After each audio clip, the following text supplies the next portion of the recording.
The Homo sapien has always possessed a thirst for exploration. Wherever and whatever is uncharted, there will always be a line of adventurers ready to charter it. Of course, for just about as long as humankind has existed in any form, exploration has been relegated to the Mediterranean, but after so long, all relevant land was mapped, leaving us with just the oceans left to explore. While perhaps we were born too late to explore the Earth's lands and born too early to explore the final frontier of space, there is still great mystery to our waters. Despite making up more than 70% of the world's surface area, we know so little of what lies within the stretches and depths of our oceans, with man having explored a mere 5% of the water world, of which 80% remains completely unmapped. But you're here to change that. You, and you alone, will be the explorer to finally charter out the rest of the ocean and definitively solve the enigmas of the depths, because if you don't, who else will? There are 5 zones you'll need to traverse before making it to the bottom. But while conducting your research, don't forget to live a little. Stop around a little bit to sightsee. Dedicate some time to your leisure. This dive is going to be perilous, so appreciate every moment in the waters. Though before you get ready to swim, you should know a couple of things. Firstly, we've got you kitted out to the gills with state-of-the-art scuba equipment. And secondly, after conducting your physical, our team of scientists has determined your physical and mental ability to be leagues higher than your contemporaries. All that said, where else to start your dive than the surface? The epipelagic zone, also known as the sunlight zone, is the ocean's first layer of 5, starting from the surface and extending downward to the continental shelf at 656 feet or 200 meters. This zone is typically what people think of when they think of the ocean, full of vibrant, colorful life that helps sustain the organisms who dwell on land. Think of the usual sharks, schools of fish, coral reefs, dolphins, rays, etc. Sunlight permeates throughout the zone, so it's no wonder that not only does the epipelagic host 25% of all marine biodiversity and 70% of ocean life in general, but the phytoplankton who call the surface home make up half of all photosynthesis on Earth. It's also the most dynamic, with temperatures ranging all the way from 23 to 97 degrees Fahrenheit, not to mention being at the mercy of atmospheric systems, allowing for a wide range of conditions. But you're here to dive, right? And what better place to start than Queensland, Australia, right next to the Great Barrier Reef? Finding yourself on one of the many island shores ready to dive, you notice a swarm of baby loggerhead turtles heading your direction, looking to make their first plunge into the water as well. And so, joining the newly born turtles, you enter the water. You're now officially in the Great Barrier Reef, and there's plenty to see without even going too deep yet. As you swim along, you observe the abundance of activity, from fevers of manta rays, to schools of clownfish, to playful seals and dugongs, to roaming but contemplating octopi, to bellowing whales, and everything outside and in between, all coexisting within the world's largest reef stretching over 1,400 miles. There are countless life forms down here for you to witness, but everyone already knows what to expect at the surface of the ocean, and you're interested in seeing the mysteries of the deep for yourself. Before so, though, don't forget to visit around a little bit. There's plenty more in the sunlight zone than just some irrelevant fish and plant life. If you're up to go shipwreck spotting, you're spoiled for choice. Feel like swimming around Europe? Well, the surrounding water of Ireland has plenty to see. Check out the RMS Carpathia 120 miles west of Fastnet, which was sunk by 3 German torpedoes in 1918. Or even the famed RMS Lusitania 11 miles south of Kinsale, which too was sunk by a German torpedo in 1915. Want to go further east? Just 19 miles off the coast of Liwa, Poland, there's the MV Wilhelm Gustloff, a Nazi transport ship which holds the title of the deadliest maritime accident, having claimed the lives of 9,343 people with it. Or perhaps you'd like to go somewhere more historic and a bed of human activity, both past and present? Look no further than the Mediterranean. There is more than an abundance of wrecks for you to explore here, from ships as recent as the 20th century, like the HMHS Britannica just south of the Greek port of Pyrrhus, which was downed by a German mine, to the remains of ships as old as the Bronze Age, such as the Uluburn shipwreck, some of its contents still scattered about the seabed off the shores of Uluburn, Turkey. While the cause of this ancient ship's demise is unknown, it's important to note that German responsibility has not been ruled out. Don't forget to also visit the site where the Antikythera mechanism was found, the oldest known mechanical computer near the shores of Antikythera, Greece. And speaking of oldest known examples, you can find the remains of the oldest known shipwreck right next door off the coast of Dokos, Greece, the wreck dating anywhere from 22 to 2700 BC. Of course, shipwrecks aren't just relegated to Europe, and there's plenty more to see elsewhere, such as the HMS Birkenhead, which shares the same fate as so many of the other ships in the waters of Danger Point, South Africa, or for something more sightly, the RMS Rhone on the seabed of the salt island of the Virgin Islands. Hell, you could even stop by the remains of the infamous Blackbeard ship, Queen Anne's Revenge, just a mile away from the Fort Macon State Park. And it isn't just only wrecked boats that are present in the waters, there's also plenty of submerged planes to see for yourself,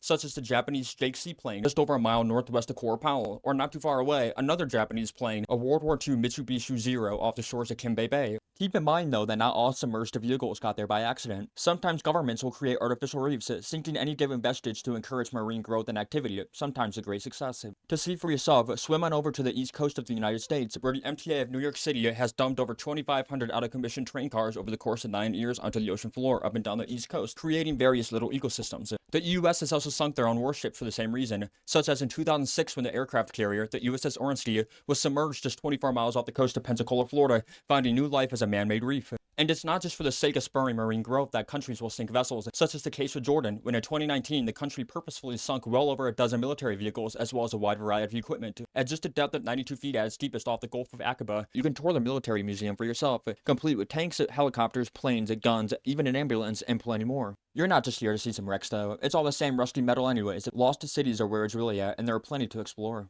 First on the itinerary is the collapsed city of Port Royal, Jamaica, known as the wickedest city on earth in its time and once a bustling commerce center amidst the burgeoning New World. However, on June 7, 1692, following a devastating earthquake, almost 2/3 of the city was subsumed by the ocean. Of 51 acres originally, 20 acres sank to 10 feet and another 13 acres sank to 35 feet. Port Royal was the cosmopolitan of the New World. People of all countries, of all backgrounds, of all motives and contexts found themselves here in the late 17th century. While material-based commerce and business was obviously prevalent, so was the slave trade, not to mention the booming vice economy of drugs, sex work, gambling, and more, which entrenched the city's reputation as the New World's unofficial capital of transgression, where anyone can trade or experience anything. All that said, what was once a booming destination now lies on the ocean floor ready for you to come and see. The city remains in relatively preserved condition considering what it went through, as you can swim through the once lively streets of Port Royal and observe several somewhat preserved buildings, once homes and businesses. Or you can head over to the complete other side of the world to China to check out the intentionally sunk city of Xizang, or in English, Lion City. Located in the Jingdao Lake of the Zhejiang province, the city was flooded in 1959 as a consequence of installing a hydroelectric dam to power the region, leaving it submerged in 131 feet underwater in remarkable condition. Nearly 1,400 years old at the time of its flooding, the city was not only historic but quite large, with roughly 300,000 residents calling the city home before its end. The city was, and still is, adorned with beautiful architecture and art, with preserved temples and stonework resting upon the streets which was once walked upon by thousands upon thousands of people for well over a millennia. If you want to explore a submerged city as preserved as can be, this is the place for you. But we can't forget about the Mediterranean. Just like with shipwrecks, the sea is also home to potentially countless submerged civilizations.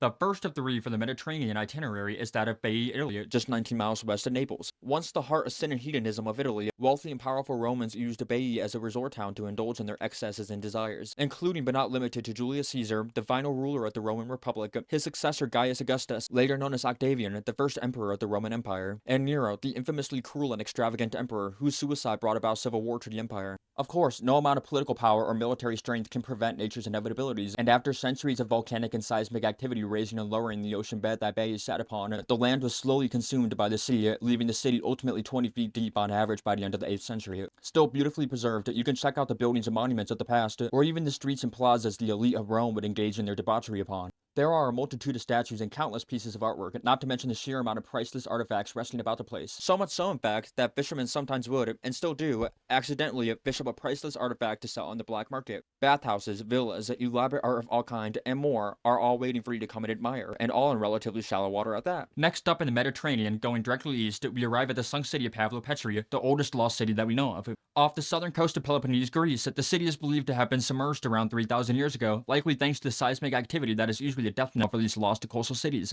The city of Pavlopetri has been dated back as far as 5,000 years ago, placing it near the end of the Neolithic Age. Only 13 feet deep, but you can explore the remains of this ancient village in the comfort of the sunlight. While perhaps not quite as preserved as the aforementioned Baiae or Xizang, you can still appreciate the beauty of the surprisingly robust infrastructure and planning that went into a city that came just barely after the end of prehistory. Organized in a grid pattern, the city held residential buildings with up to 12 rooms, factories, businesses, not to mention the temples, cemeteries, gardens, memorials, and all else you might expect to find from a somewhat modern human establishment. Perhaps most impressively for the time, Pavlopetri also boasted a complex water management system, with a series of pipes and channels helping to direct water away from the city as it was situated at sea level, putting it at great risk of flooding. By all accounts, Pavlopetri is a full-ass planned city despite its age, and its remains rest within shallow water, waiting for your presence. Our last lost city on the agenda is southeast of Pavlopetri, about just 20 miles off the shores of Alexandria, Egypt, that being the mythological city of Heracleon. Thought to be another tall tale like that of Atlantis, only found in writings and legend, you can imagine the surprise of the archaeologists who discovered it in 2000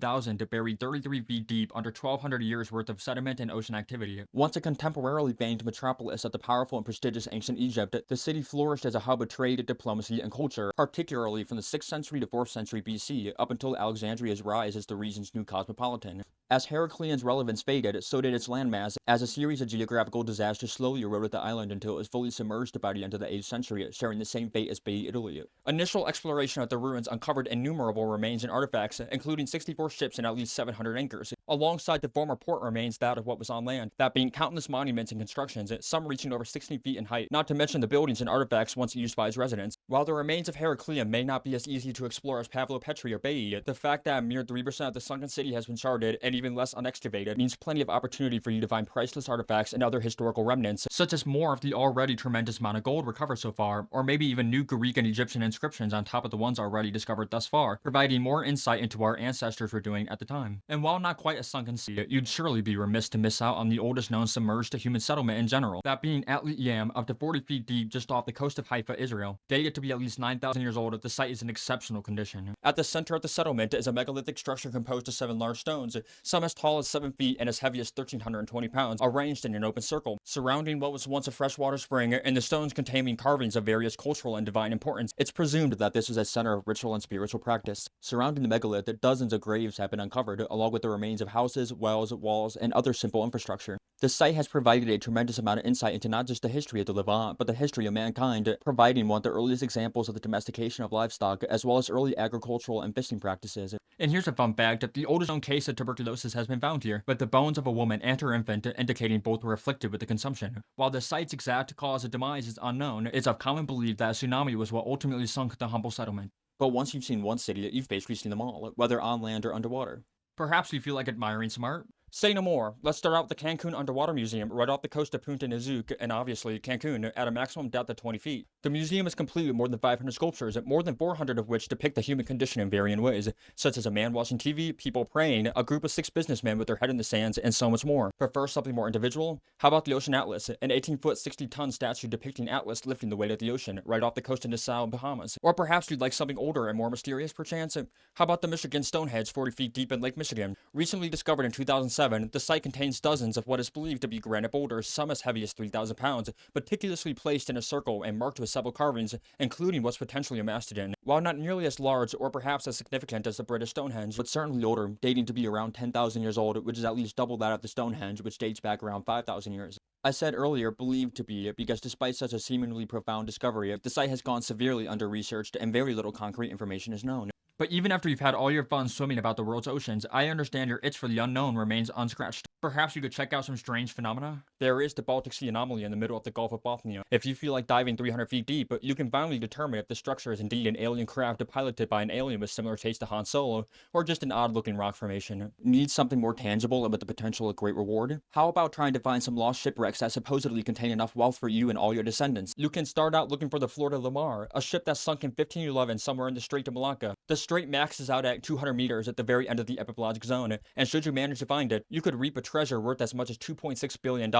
Just make sure no governments find out about your discovery. You could also look for the lost cargo at the RMS Republic, a cruise liner that sunk in 1909. The shipwreck was discovered in 1981, 50 miles south of Nantucket at a depth of 270 feet. While the ship had been found, its treasure was not, and still remains resting on the ocean floor, presumably somewhere nearby the ship that once held it. Should you luck out and find it for yourself, you'd be looking at a fortune of $3 million worth of gold coins, once meant for the payroll of Navy servicemen. All that being said, this is still only a sliver of all that's waiting out there for you to go and see in the epipelagic zone, but it's time to go deeper. I should note though now what's been happening to your body as you venture deeper. For every 10 meters that you dive, the pressure exerted on you increases by 1 atmosphere, at least until near the very bottom. Now this isn't too big a deal for casual exploration near the surface, but most people's bodies max out at just 130 feet or upwards of near 4 atmosphere. That said, as our team established earlier, you're an extraordinary human with the proper equipment, right? Well, even then, the best of the best max out at around 300 feet deep, though some have gone even deeper. After reaching the halfway point of the sunlight zone, around 100 meters in, is when you'll start to truly feel the depth. Your body begins to be affected around 30 meters in, but after that halfway point, you'll be in a constant state of resistant succumsion to the deep. Your central nervous system will be under stress, as the compressed nitrogen and oxygen you're breathing in begins to affect every cell in the body, especially those in your lungs and brain. It grows more and more difficult for you to breathe under the pressure of the water, all while your brain enters a state of altered consciousness as you start to feel tipsy, or as if you consumed nitrous oxide, laughing gas. Despite the changes you're feeling, you're determined to explore every nook and cranny of the ocean, and so you continue your descent. And it's as you feel your being begin to slowly fade away that you break the 200-meter mark into the twilight zone. You've now broken past the epipelagic layer, and despite feeling a little bit woozy and your body under unfamiliar stress, you're proud to claim an achievement only few others have. Despite your state of stupor, it's time to continue on. Now, this zone stretches from your current depth of 200 meters all the way down to 1,000 meters. The pressure you're under right now is near crushing at around 292 pounds per square inch, but those numbers are still nothing compared to the bottom of this layer, where pressures reach 1,500 pounds per square inch. By now, you've noticed how much darker it is down here. It's called the Twilight Zone for a reason, and consequentially, this is where marine life begins to take on a stranger form, more akin to what you might imagine when you think of deep-sea creatures. Despite the fading light, this zone is still very much alive, with the mesopelagic zone accounting for 90% of the world's fish by weight, or roughly 10 billion tons. Also, something to note is that much of the life here isn't limited to this zone, with many of the creatures who call the Twilight Zone home either headed up to the surface at night to conduct their business, or deeper in search of ocean critters to consume. Likewise, many aquatic citizens at the epipelagic visit down here, such as whales and dolphins in search of plentiful prey. Adding to the eeriness of this death is the lack of foliage, as no more sunlight obviously means no more photosynthesis. It also doesn't help that there is absolutely nothing beneath you now, as all you can see is the abyss. At least in the sunlight zone, everything was well illuminated, and you always had the ocean shelf underneath you.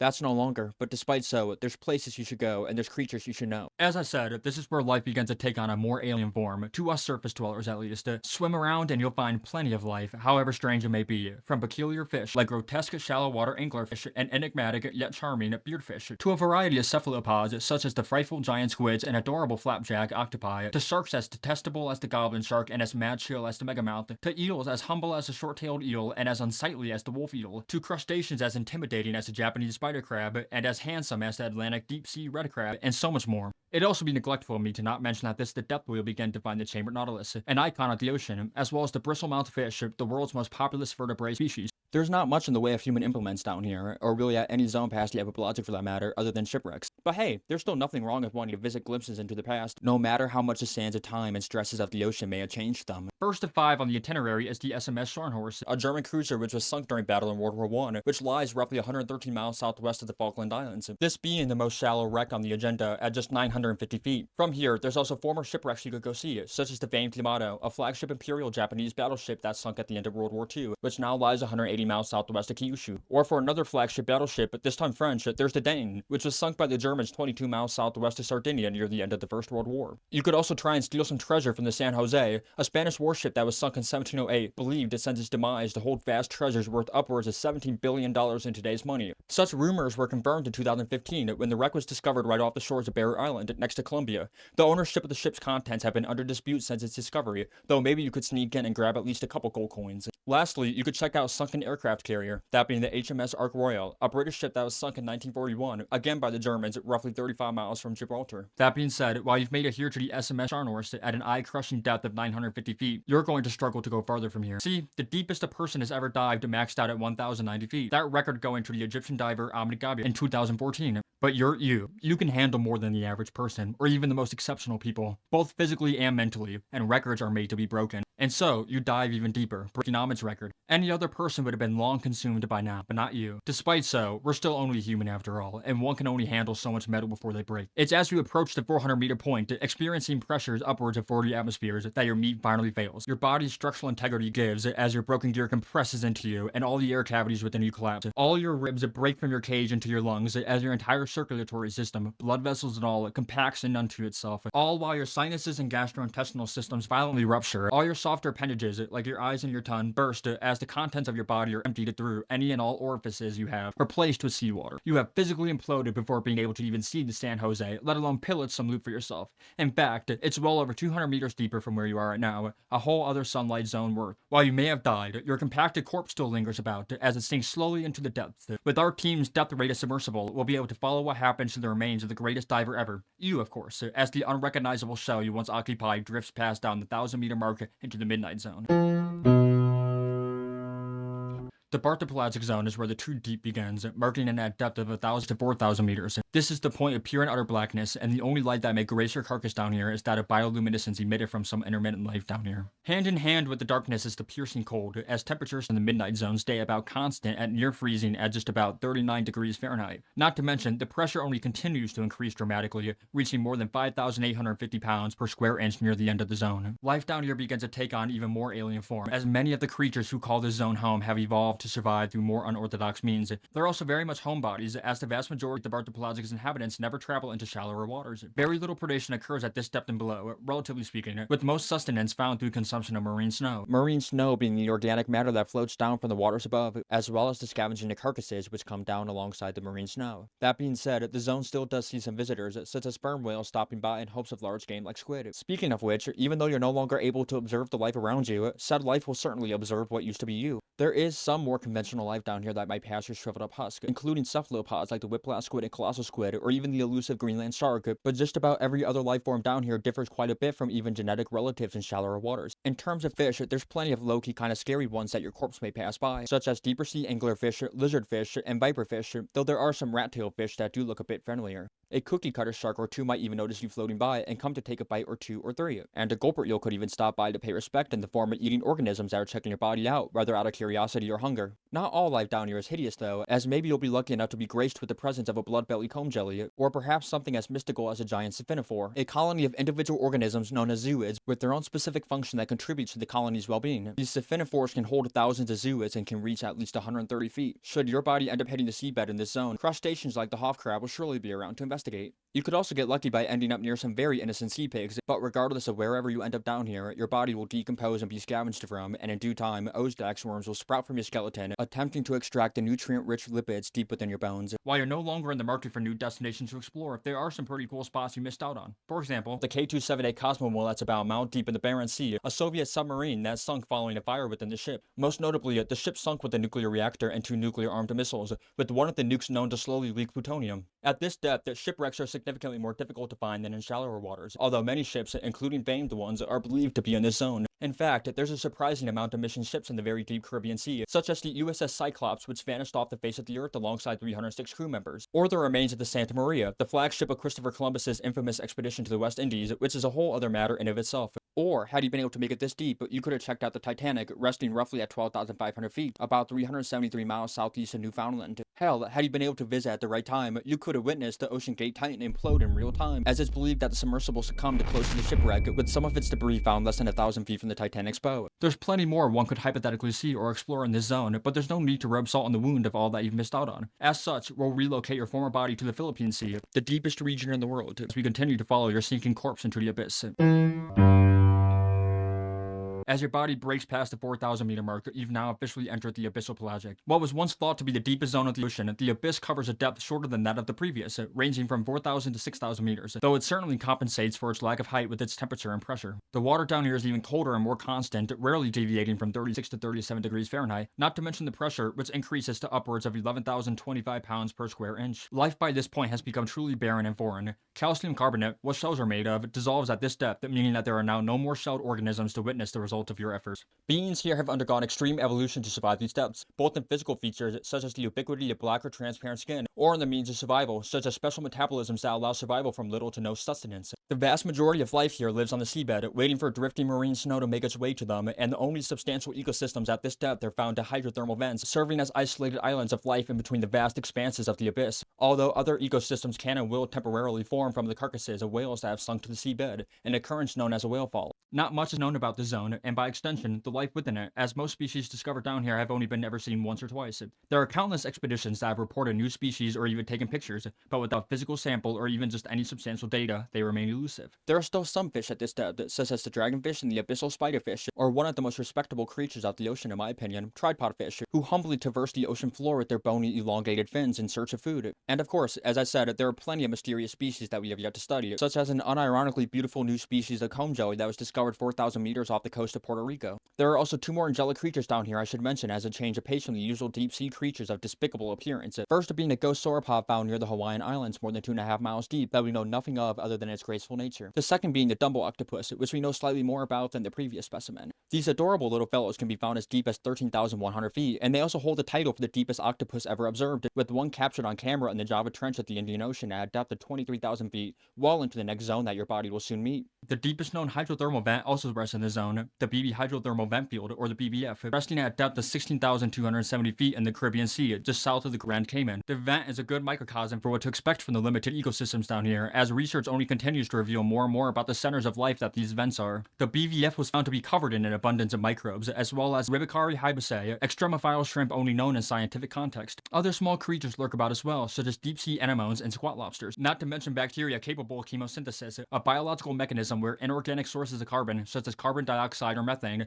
are manipulated into sustenance using the electrons or energy provided by the oxidation of available simple molecules, such as hydrogen gas or iron ions. Now, there are a couple famous shipwrecks at this depth, such as the infamous Nazi battleship Bismarck, a physically massive flagship of the Kriegsmarine that was sunk by the Royal Navy in 1941, about 400 miles west of Brest, France, taking well over 2,000 Germans with it. There's also the USS Indianapolis, which contributed to the Manhattan Project through completing secret shipments of the uranium and other parts of what would become the Little Boy, later dropped in Japan. While it had already completed its most important objective by then, it was ultimately sunk by the Japanese Imperial Navy in the Philippine Sea, exactly 1 week before the Little Boy was detonated over Hiroshima. There's plenty more shipwrecks one could observe at this depth, but who really cares now, right? Not like you're around to see it anymore. So, let's continue observing what happens as their extremely compacted former vestige continues to slowly descend, breaking past the abyss into what only can be described as the cold, dark hell, the hadopelagic zone.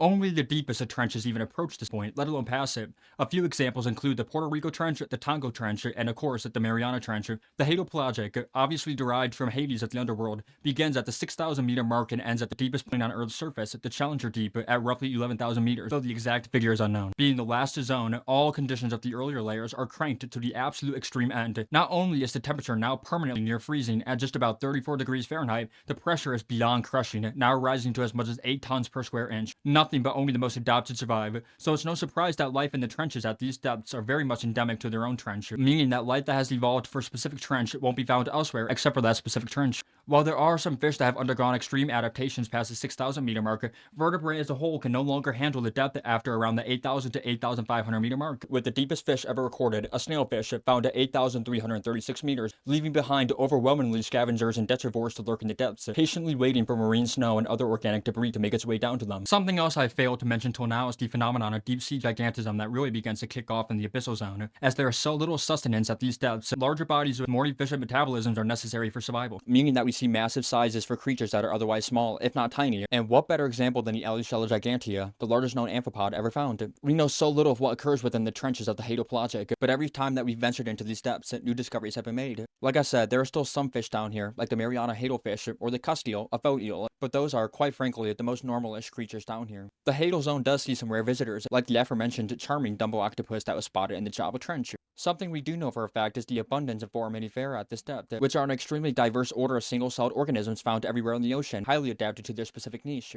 And of course, there's the most terrifying inhabitant of the hadal zone, to me at least, the big fin squid, the only known squid to reside at these depths. The two deepest known shipwrecks are also present here, not just in this zone, but in the Philippine Sea, that being the USS Johnston, coming in at 6,470 meters in the Emden Deep, and the USS Samuel B. Roberts, coming in at 6,895 meters just east off the coast of the Philippines. Both were sunk in World War II by the Japanese, so while they weren't quite directly sunk by the Germans, they can still be blamed since they basically started World War II to begin with, and so by extension, we can just say that they sunk the ships. There is also art down here one could hypothetically admire, thanks to the work of Singaporean artist Lakshmi Mohanbabu. As recently as December 12, 2014, 3 steel cubes exhibiting colors and patterns unique to one another were installed with the help of Japan 7,000 meters deep in the Mariana Trench. And not only are they beautiful little cubes for the creatures to appreciate, but they also serve as one instrument of many in an early seismic activity warning system. Of course, you died over the Mariana Trench and your body has to settle somewhere. Where else other than the deepest point on Earth, the Challenger Deep? We know next to nothing of the goings-ons down here, and all information of this depth is derived from just a few expeditions, many of which were performed to the Kaiko, a Japanese scientific submersible that has ventured to the deep on several occasions, and has observed, at one point or another, a sea cucumber, a scale worm, and a shrimp in the Challenger Deep. Similarly, another submersible, the nearest probe, once spotted a polychaete worm. Finally, the crew of the Trieste, another submersible that has seen the bottom, has adamantly claimed to have seen a flatfish with similar appearance to a sole, though this claim is very much disputed. All that said, there's still plenty of man-made objects at this depth, even past the deepest known shipwreck or the Singaporean art installation.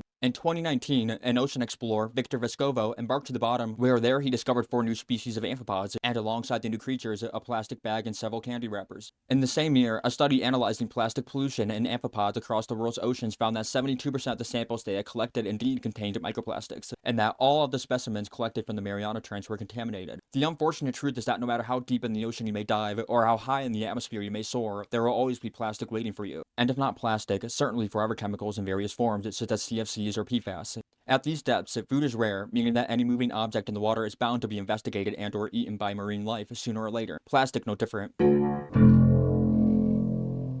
This is a problem that's only growing worse, and exponentially so. The first fully synthetic plastic was invented in 1907 in the form of Bakelite. While plastics have been developed by this point in the decades and even centuries before, Bakelite was the harbinger of the age of plastics to come, as its invention paved the way for similar synthetic plastics to be made just for about any purpose. And so, as the early 20th century progressed, so did plastic technology and its prevalence, with the introduction of numerous plastics we're still familiar with today, such as polystyrene, nylon, polyester, and of course, DuPont's infamous Teflon, whose nature is so pervasive that it and other chemicals of the PFAS family are universally found in the blood of nearly all humans. For Americans, at least 99% of us are indeed contaminated. Following the end of World War II, plastics began to take on a reputation as that of a miracle material, and their presence crept into the lives of every person privileged enough to live in a country with access to the new technology. Of course, following the end of the war, there were very few places in the world with the prosperity necessary for plastic, though chief among them all was of course America, who dominated the world in both plastic development and utilization. Because of so, plastic production held low and steady, at just around 1.5 million tons being produced in all of the 1950s, a number that took on an exponential form heading into the 60s and has remained ever more exponential into the modern day, with 367